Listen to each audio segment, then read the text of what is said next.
Hello everyone. My name is Hunter from Big Bang Radio, and I have today with me Neal and Paul. How are you dudes doing today?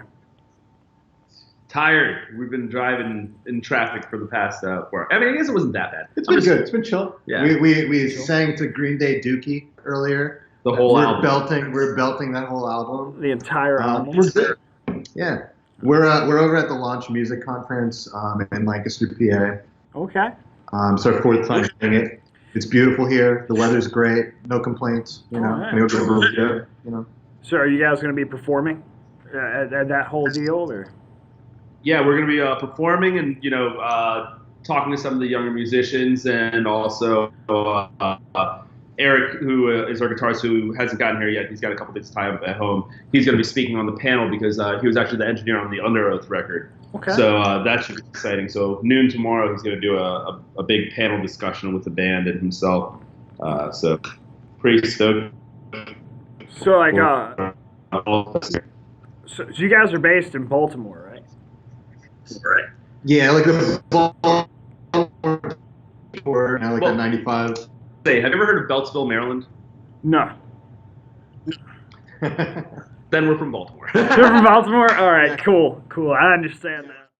So this festival you're at is just mentoring musicians and getting to perform So what's really cool about the Launch Music Festival and Conference is this is the 10th year. So this is pretty cool to be part of the 10th year. This is our 4th time performing. Uh-huh. So we've done it the last 4 years, and actually our label, CI Records, runs this whole festival. So I think over 160 bands are playing this year. Everyone from Under Oath and August Burns Red to the Great Heights Band and other bands. So everything from punk rock and metal to some folk artists and alternative music. Okay. And what's cool is that they do the shows. They have the concerts 5 o'clock in the evening on through 2 o'clock in the morning. Uh-huh. But during the day, from noon to 4, they do nothing but panels and workshops for people that are interested in getting into the music industry.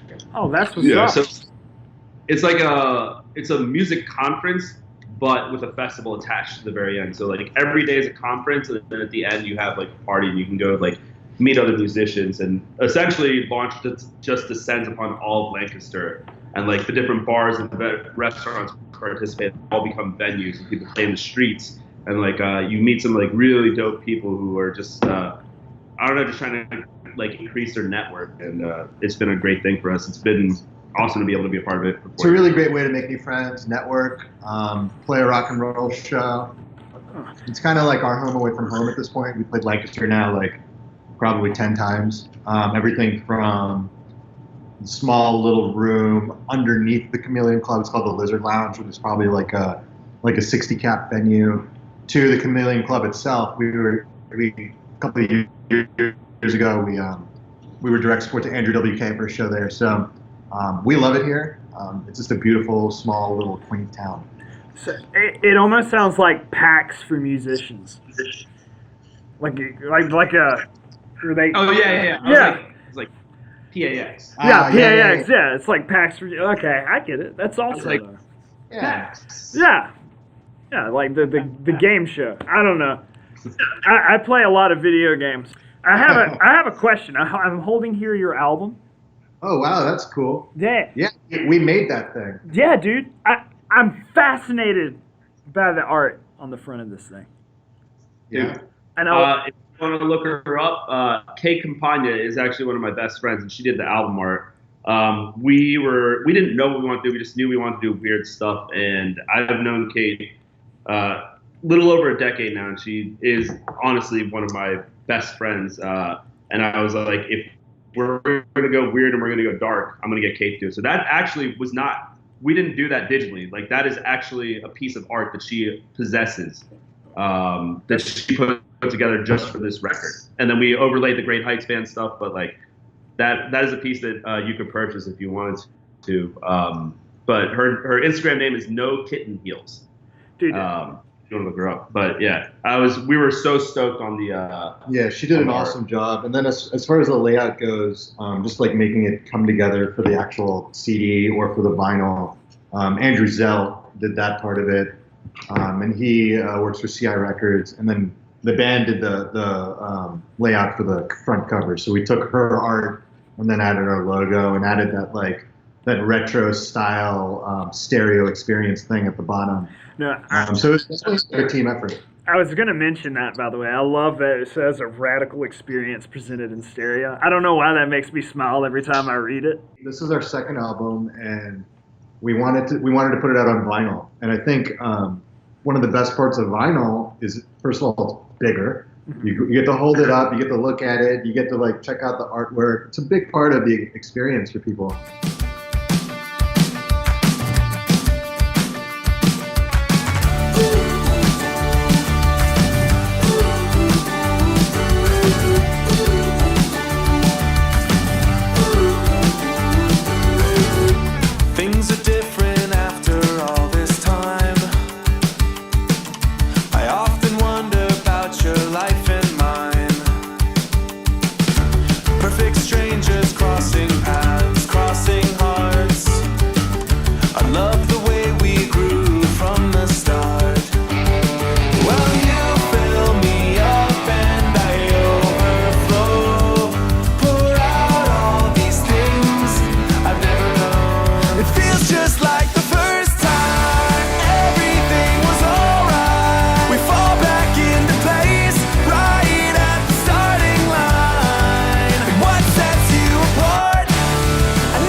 So wait, this is your second album. It's their second album, yeah. So how long have you guys been together? So Paul and I, in 2014, recorded a couple of songs just for fun. And those songs were called Portland and Stay. We were in a band together before called Arden, which is this like cool, like kind of like piano-driven, like contemporary rock. And then that just, we're actually not broken up. We just kind of stopped playing. We stopped playing because everyone like got busy with their own lives. But Neal hit me up one day and was like, hey, I have these demos left over from Arden. Do you want to play drums on them? It's nothing serious. You know, I just want to like get the ideas. And I was like, yeah, sure, I'll play drums for you. And then like basically he goaded me into this whole band thing. Like I had no plans on switch on doing it because like I've been playing for years and I toured and I was in bands and been completely let down by those bands. Because things get weird like the more successful people get, and the more successful we got, the more I'm watching my language here, but things got like messed up, you know what I mean? And people got shiesty and wasn't cool. So I had no plans on like touring again, but look at me now. Yeah, here we are. So one of those songs kind of got really popular like regionally and on the internet and stuff. And CI Records offered us a deal to put out a couple of records, and one thing led to another, and here we are a few years later, and we've probably done like 10 or 8, probably 8 to 10 tours, something like that at this point. Yeah. Between our own DIY stuff to getting to support some bigger bands, which has been cool. That's been happening recently. And then the incarnation of the band as it is today really happened in the last 2 years. Okay. So we were a 5-piece a few years ago, and now we're down to a 4-piece. But it's kind of like we've kind of found who we are as a band, and it's really exciting. So this record, I think, is finally like the first album is obviously our first album, and we're like really proud of it and everything. But our second album, I feel like we really found our sound and honed in on what we're really doing. Okay. Cool. And you guys have a YouTube channel, if I'm not mistaken, correct? Yep. That's right. And it's a Great Heights Band would be the name of that YouTube channel. Because right. If I'm not mistaken, there's a music video for Better Things. Yep. So we have a bunch of music videos out there. I think Better Things is like our 4th or 5th music video at this point. And I don't know when this interview airs, but we have a brand new music video for Quicksand that's coming out tomorrow, which might be in the past by the time this comes out, but you'll see Quicksand out there too. So they'll be in the future. Yeah, they'll be in the future. So hey, how about for safety measures, we just go? It'll be coming out April 13th. Okay, cool. Yeah. Yeah. Tomorrow, April. Yeah, tomorrow is Friday the 13th. Yeah. Friday the 13th. We figured we'd do that. Oh, did we figure we? That kind of worked out really well. Yeah, I didn't realize it was Friday the 13th. It's kind of a dark video, so that's actually kind of cool. Ah, that's legit then. Yeah. Well timed. There's a lot of high fives in this. Yeah. I actually really like the Better Things video. I like that element of humor to it. I had that like vibe that you guys were just having a great time with that video in general. I don't know if that's true, but it felt that way. No, it's horrible hanging out with these guys, but we make the best of it. Yeah. But have you seen those like people trying to do simple things like infomercial style videos? Mm-hmm. So like a guy tries to get a cup out of the cabinet and then he knocks down all the cups and he's like, what happened? Yeah. So that's kind of like what we were going for with it. Yeah. And yeah. So like that mixed with like a Mentos commercial, you know what I mean? If you remember those from back in the day. So there was a Foo Fighters video for Big Me. And that video is also an influence for this one. Okay. Because the whole time they're just trying to sell this like Fructose, I think it was, right? Fructose. So we wanted to make an infomercially goofy type of fun video. It's a fun song.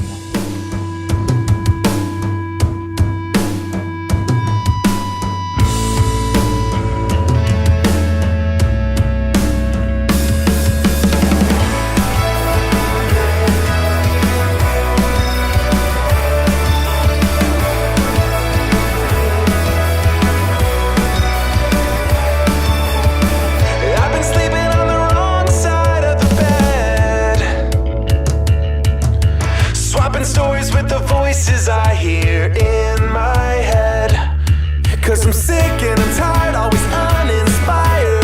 Maybe it's the way I'm wired, losing sleep over everything I did not say.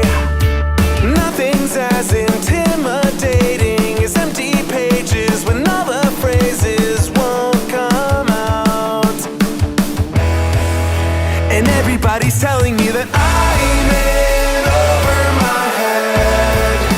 The devil's on my shoulder saying you can't sleep when you're dead.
Everybody's telling me that I'm in over my head.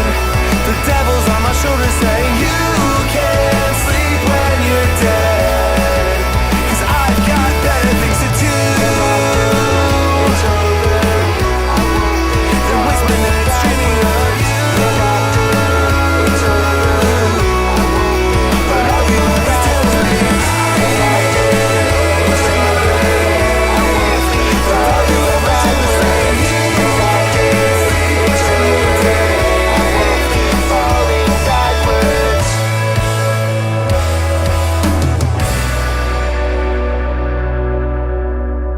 Does everyone in the band help in writing the songs, pretty much, or is it like the? No, I write it. Yeah, so it's a cool process. Like when the song's like first created, like the seeds planted, if you will, it's either Eric or I that like writes that part of the song, because we're singing the song, so we're trying to figure out what the melodies are, and just like have a general framework for it. So either of us will demo it out. We'll usually shoot it back and forth to each other, and ultimately we'll have something that's probably like 60 or 70% there, and then Paul and Owen really take it to the next level every single time. So whenever we think a song is done, it's really like not quite there, and it's always really cool for me to listen back to those original demos that I might have done, and then listen to the song when it's completely done, because this guy and our bassist Owen really make a tremendous difference when it's all said and done. Okay. So it winds up being like a full band thing, but it's like this band's been unique because we've had the privilege and the opportunity to have like an awesome recording studio right there for us. So we're really able to build songs through the recording process versus what I used to do and what Paul used to do in other bands where we would just jam in a room for like hours and then whatever you kind of came up with is kind of what it was. This is far more like purposeful. There's like everything has a lot of thought in it, and hopefully you hear that on the record. Okay. Like the album sounds really clean. Like I've noticed that immediately. Like there's some people go for like a more like what's the word I'm looking for? Like unpolished sound, but everything in it's like crisp, polished. It sounds like people who take it seriously and take it in like a very professional sense, sat down and did the best that they could with it. And I really appreciate that. Because there's nothing lazy about this album, from the cover to like just all the way through in production. I even really appreciate lyrics in these songs that I've listened to so far. Like, who's responsible for the lyrics? It's Eric or me. It depends on the song, so I don't know which songs you're talking about. Well, like Flutter. Yeah, I mean, like over the last. Yeah, Flutter. So Flutter is a song that Eric originally wrote. Okay. A couple of years ago for a band, and they never wrapped it up, and they actually broke up. And so when we were listening through a bunch of the stuff he had written, that song really stuck out. Like I think we were touring through the Midwest, and we were just all listening to different demos that him and I had written.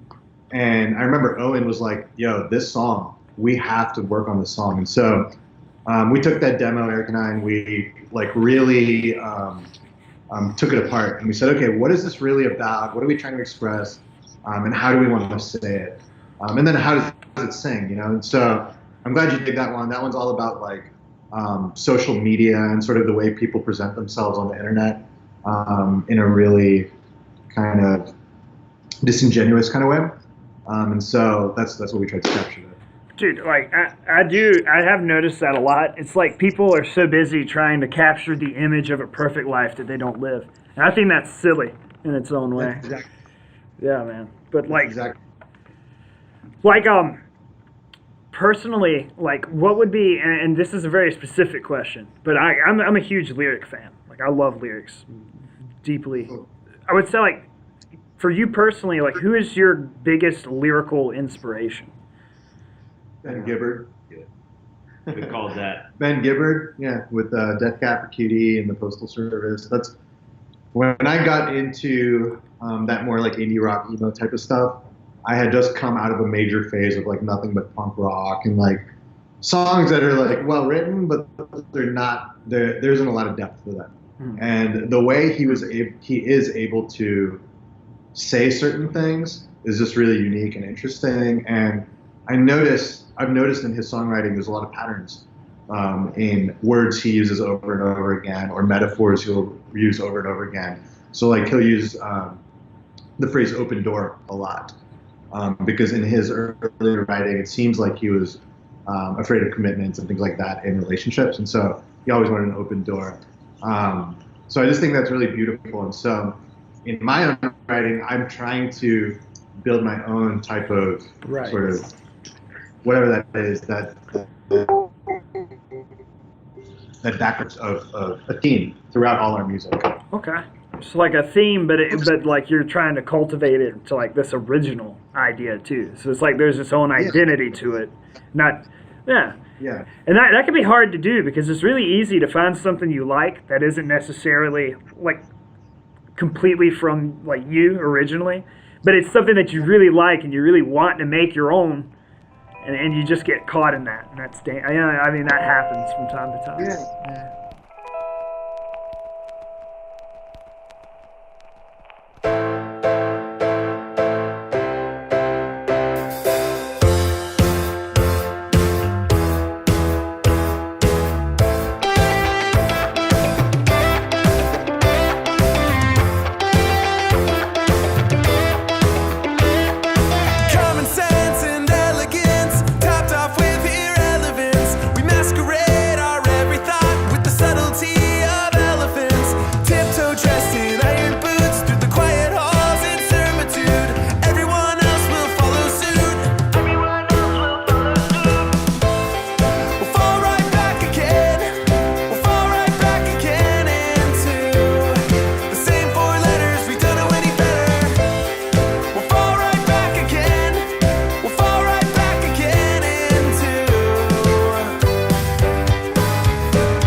Presenting the illusion that this might be something bigger, and we'll fall right back again.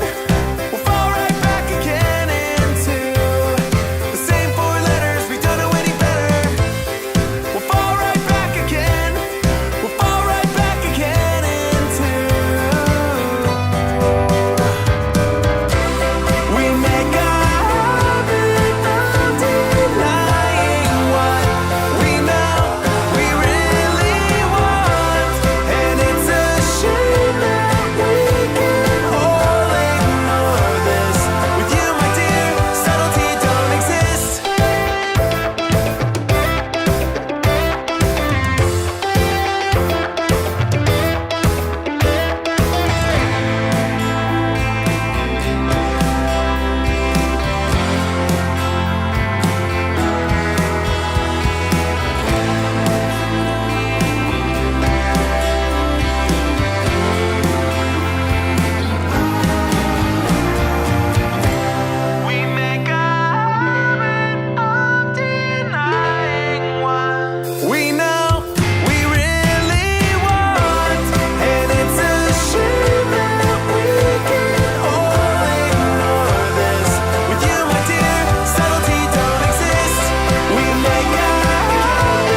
Parting words, anything you guys want to say to the people who are listening or will be listening in the future? I would say for me, like, simple. If there's any music that you like or that your friends are making, then you want to be supportive of them. Just make sure that you support them, because the simplest thing is just clicking a share button or leaving a comment, posting something for them will make a huge difference, because music now is much different than it used to be when I first started playing, and the struggle is real. You know what I mean? It's hard to stay relevant in this, and if you believe in someone and what they're doing, be as supportive as just clicking a button on the internet, and don't be too cool to do it. Yeah, I'd say in addition to check out our record, Oh yeah, that's what I was gonna say. so the Great High Rad-Pop. I'd say if you want to do something, just do it. Okay. Like whatever it is, just do the thing. Dude, I have We're talking about that.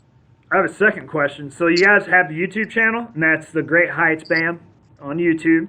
Is there any other social media, any websites, anything like that you guys want to plug? Because feel free to do so, man.